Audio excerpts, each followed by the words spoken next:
Allons le rejoindre en ce mardi, notre chroniqueur canin, Michel Lacasse. Salut Michel. Allô? Comment ça va? Super bien, toi? Ça va très bien également. Aujourd'hui, tu me parles d'un sujet, puis c'est ça, tu me disais avant d'entrer en ondes que plusieurs gens qui soit s'achètent un chiot ou il y en ont un à la maison, t'appellent la plupart du temps pour des problèmes de mordillage. Ah oui. Lorsque les gens m'appellent pour un problème concernant un chiot, ouais. Oui, il y a la propreté, mais je te dirais que ce qui exaspère encore plus les gens, c'est pas les petits pipis par terre, là. Ouais. C'est le chien qui va mordiller. Parce qu'on veut pas nécessairement que ça empire avec le temps puis ça devient des plus grosses morsures ou? Ben ouais, puis les gens s'inquiètent, puis les gens aussi sont un petit peu tannés là, d'avoir les mains maganées et tout ça. Alors ce matin, ou cet après-midi, en fait, j'ai dit, je vais te donner quelques conseils pour que ce soit un petit peu moins pire, pour aider les gens. Ce qu'il faut mentionner d'abord, Antoine, c'est que le mordillage, là, c'est un comportement qui est normal chez le jeune chien parce que lui, il fait ses dents puis qu'il a besoin de mastiquer. C'est une transition, nous, qu'on appelle dentaire. Autre raison aussi, le chiot va se servir de sa gueule pour explorer son environnement qui est tout nouveau. Donc, il va se mettre à grignoter tout ce qui lui tombe sous la patte. Puis c'est pourquoi il y a des gens qui vont se faire manger les fils de l'ordinateur, un coin de meuble, et ainsi de suite. Je sais que c'est pas drôle, que c'est bien plate, mais ça fait partie de la vie lorsqu'on adopte un jeune chien.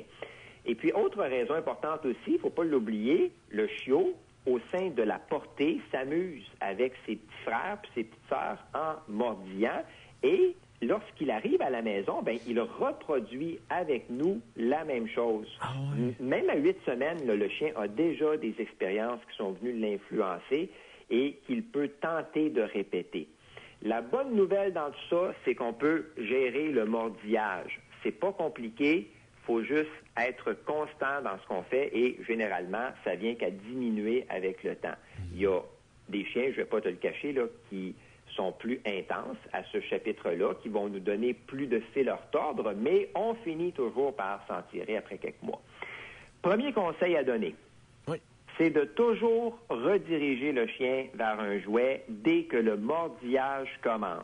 Et là, j'insiste sur le dé, parce que si on attend 10 secondes, l'animal risque de ne pas faire l'association. Alors, on s'organise pour toujours avoir un jouet sur nous, et la seconde où le chien va mettre sa gueule sur nos doigts, exemple, on va tout de suite prendre le jouet et le lancer à quelques mètres de nous. Okay. Il y a des gens qui s'en sortent très bien avec cette technique-là. On fait de l'échange. Ça fait comprendre finalement au cerveau du chien que le mordage, c'est plutôt pour un jouet. Exactement. Ouais. On peut mordiller les jouets, mais pas la main de l'humain. Parfait. Deuxième chose, on peut gérer le comportement en travaillant sur ce qu'on appelle l'inhibition de la morsure. Ça, c'est la technique qui permet d'apprendre au chiot à limiter la force et la fréquence de ses morsures. Et la façon de faire, là, c'est bien simple. On va tout simplement recréer ce qui se passait au sein de la portée. Je suis certain que tout le monde a déjà vu des chiots jouer ensemble. Ça se chamaille. Puis dès qu'il y a mordillage ou dès qu'il y en a un qui mord l'autre, pour jouer évidemment, il y a toujours un des petits chiens qui lance un petit cri, ce qui fait habituellement arrêter le jeu. Nous, on va reprendre ça tout simplement. On va apprendre au chien que le contact de ses dents sur notre peau, c'est une source de douleur, que ça fait mal. Et qu'est-ce qu'on va faire? On va nous-mêmes lancer un petit cri aigu pour qu'ils comprennent que ce comportement-là n'est pas désiré, pour qu'ils comprennent que de mordiller la peau d'un humain, ça fait mal. Si on est constant là, dans ce qu'on fait, puis si on le fait bien, et si on se donne aussi quelques jours, les résultats vont suivre. On ne cherche pas du tout à faire peur au chien, mais plutôt à saisir ou à le saisir, et ça, je tiens vraiment à le mentionner.